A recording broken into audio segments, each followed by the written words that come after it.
मध्य प्रदेश के छिंदवाड़ा में पिछले 4 हफ्तों में 9 बच्चों की मौत किडनी फेल हो जाने से हो गई और इसको लेकर के कोल्ड ड्रिप कफ सिरप पर शक था, जो आज यकीन में तब्दील हो गया जब जांच की रिपोर्ट में ये पाया गया कि इस रिपोर्ट में ये पाया गया कि 48.6% DEG मिलाया गया है, जो कि एक जहरीला पदार्थ है और जो किडनी में सीधा असर डालता है, आप देख सकते हैं। लेकिन आपको इससे भी बड़ी चौंकाने वाली बात मैं आपको बता दूं कि इसके साथ एक पेज हमारे पास और है जो गाइडलाइन को बताता है कि आखिर गाइडलाइन क्या कहती है DEG के इस्तेमाल को लेकर के। उसको देख करके आप चौंक जाएंगे।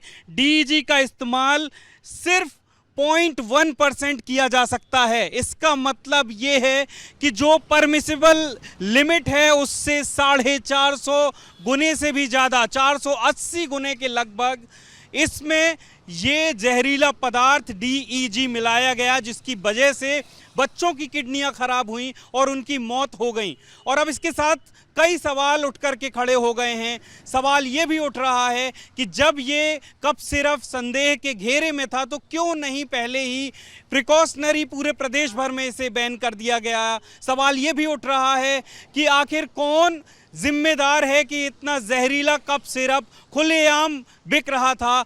और अब सवाल ये भी उठ रहा है कि कैसे उप मुख्यमंत्री, जो कि प्रदेश के स्वास्थ्य मंत्री हैं, उन्होंने जांच की रिपोर्ट आने से पहले ही इस कफ सिरप को क्लीन चिट दे दी थी। ये सारे सवाल उठ रहे हैं और ये सारे सवाल इतने गंभीर हैं। गंभीर इसलिए हैं क्योंकि ये बच्चों की मौत से जुड़ा हुआ मामला है, बच्चों के स्वास्थ्य से जुड़ा हुआ मामला है।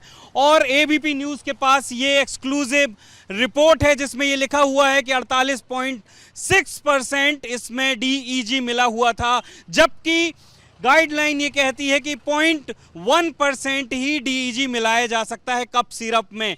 कितनी गंभीर लापरवाही ये हुई है, ये इसी रिपोर्ट, ये कागज़ बता रहे हैं कितनी गंभीर लापरवाही हुई है। और अब ये सवाल उठेगा कि आखिर क्या सरकार सो रही थी, क्या सिस्टम सो रहा था, क्या ये जो ड्रग कंट्रोलर है प्रदेश का, ये सिर्फ देखने के लिए बनाया गया है। कैसे खुलेआम ये जो ड्रग है, ये जो सिरप है, बिक रहा था, जबकि परमिसिबल लिमिट से 480 गुना ज़्यादा DEG, जो कि एक जहरीला पदार्थ है, जहरीला रसायन है जो किडनी को नुकसान पहुंचाता है, जिसकी वजह से बच्चों की मौत हो गई, कैसे खुलेआम वो मार्केट में बिक रहा था। और सिर्फ छिंदवाड़ा जिले में रोक लगाई गई थी जब तक ये रिपोर्ट नहीं आई थी। क्यों नहीं पूरे प्रदेश भर में रोक लगा दी गई थी, ये भी एक बड़ा सवाल है। कौन जिम्मेदार है, ये भी एक बड़ा सवाल है। और जिम्मेदारों पर कार्रवाई कब होगी, ये भी बड़ा सवाल है, क्योंकि राजस्थान में ड्रग कंट्रोलर को निलंबित कर दिया गया है। मध्य प्रदेश में अभी तक सिर्फ दवाओं पर बैन लगाया गया है। इसको लेकर के जवाबदेही किसी की तय नहीं की गई है। जब तक ये जवाबदेही तय नहीं हो जाएगी कि कौन इसके लिए जिम्मेदार है, बच्चों की मौत का जिम्मेदार कौन है, तब तक ये सवाल उठते रहेंगे और ये सवाल बेहद गंभीर हैं।